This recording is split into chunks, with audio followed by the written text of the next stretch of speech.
ఇంకా ముందుకు వెళ్ళేటువంటి అవకాశం ఉంటుంది. మలచి ప్రజల్ని విస్తృత మూమెంట్ లోకి తీసుకురావడానికి ఏమేమి పనులు చేయాల్సి ఉంటుంది అనేది కొన్ని విషయాలు చేస్తారు. ఏ ఉద్యమమైనా సరే ఏదో ఒక సైద్ధాంతిక పరమైనటువంటి ఆలోచన కలిగి ఉంటుంది, దృక్పథం కలిగి ఉంటుంది. సైద్ధాంతిక పరమైనటువంటి దృక్పథం లేనటువంటి ఏ ఉద్యమం కూడా సమాజంలో స్థిరంగా పనిచేయలేదు. ఎంపీజే యొక్క సైద్ధాంతిక పరమైనటువంటి ఆలోచన ఏమిటి అంటే శాంతి సమన్యాయం. శాంతి సమన్యాయం అనేటువంటివి ఎవరు పరిపాలించినా సరే దేశంలో రెండు లభించేదైతే ఎంపీజే దానికి పూర్తిగా మద్దతు తెలుపుతుంది. ఎవరికి కాదా? కాబట్టి ఇక్కడ ఫలానా మతం వారు పరిపాలించాలి దేశాన్ని, లేక ఫలానా వర్గం వారు పరిపాలించాలి అనేటువంటి రాజకీయపరమైనటువంటి భేషజం ఇందులో లేదు. ఇది శాంతి సమన్యాయం కోసం కృషి చేస్తుంది. అందరూ మిగిలిన వాళ్ళు పరిపాలించేవారు ప్రజలందరిలో శాంతి సమస్యలు కలగజేయడం, అలాగే ప్రజలందరికీ సమన్యాయాన్ని ఇవ్వడం వాళ్ళు కనుక సక్సెస్ అయితే ఎంపీజే కూడా వాళ్ళ వెనకాల తప్పనిసరిగా నైతిక మద్దతు తెలియజేస్తుంది. కనుక ఎంపీజే ప్రధానమైనటువంటి దృక్పథం ఏదైనా ఉంది అంటే అది శాంతి సమన్యాయం. ఇది మొదటి విషయం. రెండవది, మనం ప్రజాభిప్రాయాన్ని కొనసాగినప్పుడు సైద్ధాంతికంగా పటిష్టంగా ఉన్నటువంటి కార్యకర్తలు కూడా ఈ ఉద్యమానికి లభించారు. ఎప్పటి వరకు అయితే భావజాల పరంగా పటిష్టమైనటువంటి కార్యకర్తలు ఉద్యమానికి లభించారో అప్పటి వరకు ఆ ఉద్యమం నామకే వాస్తే అనేటువంటి విధంగా నడిచింది తప్ప అది లోతైనటువంటి రీతిలో నడిచేటువంటి అవకాశం ఎంత మాత్రం ఉండదు.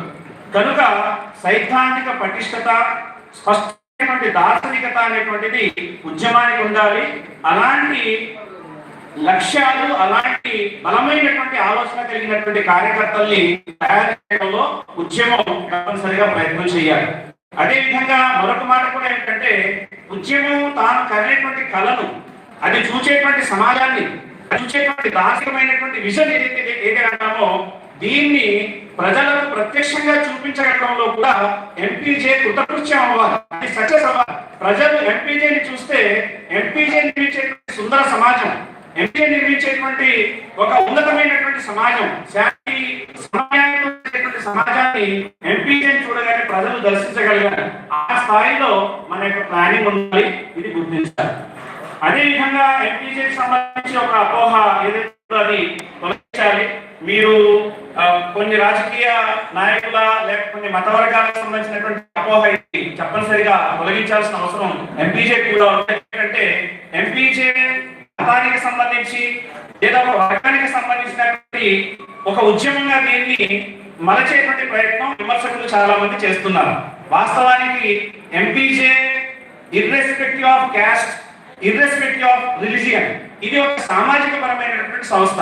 ఈ సంస్థ యొక్క ఆశయాలని, ఈ సంస్థ యొక్క లక్ష్యాన్ని ఎవరైతే ఏకీభవిస్తారో వారందరూ కూడా ఇందులో చేరవచ్చు, వారందరూ కూడా దీనికి కలిసి పనిచేసే అవకాశం ఉంది. కనుక దీన్ని మతంతోనో వర్గంతోనో ఎంత మాత్రం పోల్చడానికి అవకాశం లేదు. వర్గం, వర్గం, ప్రాంతం, జాతి ఏ భేదాలు లేకుండా భారతీయ సమాజంలో ఉన్నటువంటి ప్రతి వ్యక్తి కూడా ఈ ఉద్యమంలో మమేకమై పనిచేయవచ్చు. దీన్ని కూడా సర్వసామాన్యం చేయాల్సినటువంటి అవసరం ఎంపీజేపై ఎంతైనా ఉంది, ఇది గుర్తుపెట్టుకోవాలి. అలాగే మూడవది, ప్రజా సమస్యలతో మమేకం అవడం అంటే కనెక్టింగ్ విత్ పీపుల్స్ ఇష్యూస్. ఈ ఇష్యూస్ విషయంలో నష్టపరిచేటువంటి అనేక పరిస్థితులు ఒక గొప్ప పని ఎంపీజే చేసింది. అదేవిధంగా ఎంతో మందికి హక్కులు లభించకపోతే వారి హక్కుల కోసం పోరాడుతూ